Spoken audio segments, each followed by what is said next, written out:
അപ്പോൾ ഈ അമേരിക്കയുടെ 50% തീരുവ ഈ സുഗന്ധവ്യഞ്ജന കയറ്റുമതിയെ പ്രതികൂലമായി ബാധിക്കുമോ, പ്രതിസന്ധി സൃഷ്ടിക്കുമോ എന്നുള്ള ആശങ്കയൊക്കെ തുടക്കം മുതൽ തന്നെ കർഷകർക്കുണ്ടായ ഒന്നാണ്. ഈ സുഗന്ധവ്യഞ്ജനങ്ങളിൽ നിന്നുള്ള മൂല്യവർദ്ധിത ഉൽപ്പന്നങ്ങളുടെ മികച്ച വിപണിയാണ് US. കയറ്റുമതിയിൽ പ്രതിസന്ധി ഉണ്ടായാൽ വിലയിടിവിന് കാരണമാകും എന്നതാണ് കർഷകരെ സംബന്ധിച്ച് ഏറെ പ്രധാനപ്പെട്ട ആശങ്ക. റിപ്പോർട്ട് കാണാം.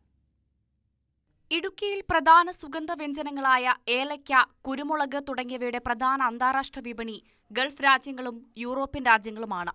സുഗന്ധവ്യഞ്ജനങ്ങളിൽ നിന്ന് ഉൽപ്പാദിപ്പിക്കുന്ന ഓയിൽ അടക്കമുള്ള ഉപ ഉൽപ്പന്നങ്ങളാണ് പ്രധാനമായും അമേരിക്ക അടക്കമുള്ള രാജ്യങ്ങളിലേക്ക് കയറ്റുമതി ചെയ്യുന്നത്. നിലവിലെ സാഹചര്യത്തിൽ പുതിയ തീരുവ നയം സുഗന്ധവ്യഞ്ജന വിലയെ സ്വാധീനിക്കില്ലെങ്കിലും ഉപ ഉൽപ്പന്നങ്ങളുടെ വിപണി നഷ്ടം ഭാവിയിൽ പ്രതിസന്ധിക്കിടയാക്കും.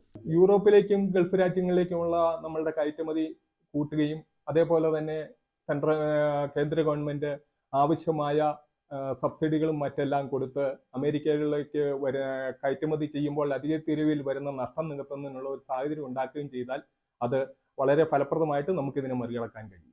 UK-യുമായുള്ള പുതിയ വ്യാപാര കരാറിലൂടെ ഈ നഷ്ടം നികത്താനാവുമെന്നും കൂടുതൽ നേട്ടം ഉണ്ടാക്കാനാകുമെന്നുമാണ് പ്രതീക്ഷ.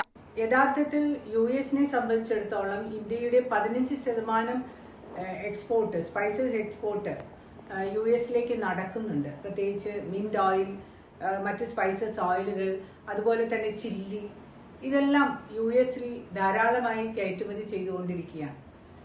ഇതിൽ കുറവ് വന്നാൽ അത് തീർച്ചയായിട്ടും ഇവിടുത്തെ കർഷകരെ അത് ബാധിക്കും എന്നുള്ളതിൽ യാതൊരു തർക്കവുമില്ല. പക്ഷേ ഈ ഒരു അവസരം മുതലാക്കിക്കൊണ്ട് മറ്റ് European Union, Japan, Germany, France ഇവിടങ്ങളിലൊക്കെ ഈ കയറ്റുമതി കൂട്ടുവാനുള്ള ഒരു സാഹചര്യം ഉണ്ടാക്കണം.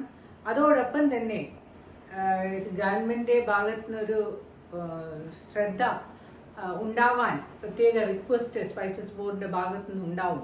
വിപണിയിൽ പ്രതിസന്ധി ഉണ്ടാകാതിരിക്കാൻ കർഷകർക്കായി പാക്കേജുകൾ ആവിഷ്കരിക്കണമെന്നും ആവശ്യമുയരുന്നു. ന്യൂസ് 18 ഇടുക്കി.